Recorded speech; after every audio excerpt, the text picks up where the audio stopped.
Welcome, dear listener. Tonight, we travel far beyond the waking world, to a place where time drifts softly, and dreams bloom beneath the light of the moon. This is the story of the Moonlit Garden of Serelune, a story about memory, kindness, and finding peace in the quiet places of your heart. Take a deep breath and let it out slowly. You are safe. You are here. Let the story begin.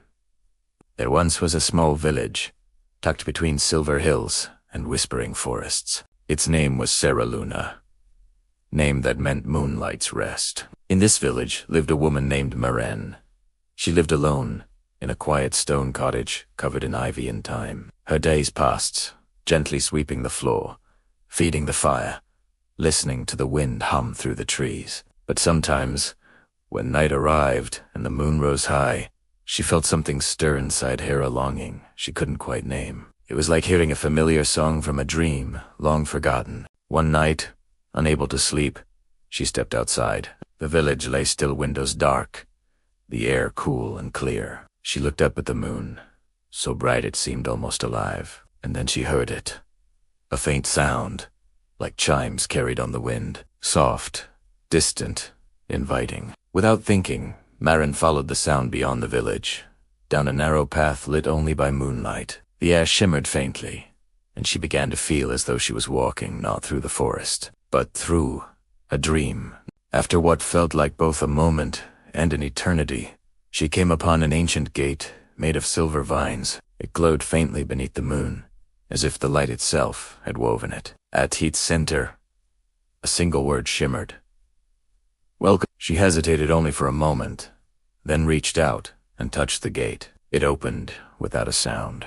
Beyond it lay a vast garden bathed entirely in moonlight. The flowers glowed in silver, lavender, and pearl-white hues. The air was warm and gentle, filled with a quiet hum, as though the earth itself was singing. Maren stepped inside. With each step her worries grew lighter. Her thoughts softened. Her breath slowed. It was as if the garden remembered her, as if it had been waiting for her all along. She wandered past pools of glassy water, their surfaces unbroken and calm. White petals drifted across them like tiny stars.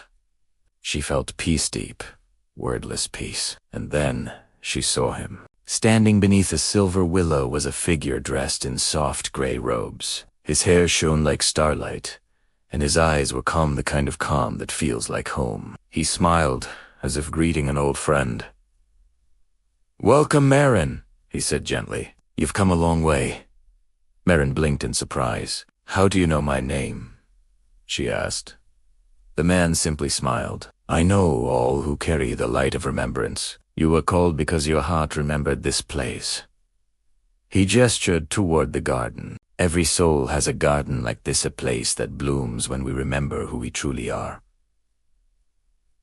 Maren felt her heart swell. She wanted to ask more, but instead, she simply whispered, "It's so beautiful." The keeper nodded. "Yes, but it's not only beautiful, it's alive. It listens. It feels your peace, your kindness, your quiet hope. And tonight, it blooms for you." He led her deeper into the garden, to a clearing where a tree stood, its trunk silver, its leaves glowing faintly. "This," he said, "is your heart tree. Each petal holds a memory you've loved, a kindness you've given, a moment of stillness you've forgotten." As she watched, one of the petals fell drifting slowly, softly, until it landed in her palm. It pulsed with warmth, and suddenly, she remembered sitting by the fire as a child, her mother humming a song, the scent of honey and rain all around her.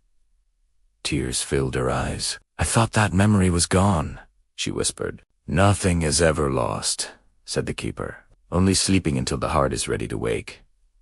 When Maren opened her eyes, morning sunlight filled her cottage. For a long while, she lay there quietly, unsure if what she'd seen had been a dream. Then she noticed it on her pillow, a single silver petal, glimmering softly in the morning light. She smiled, a peaceful smile, and whispered, "It wasn't just a dream."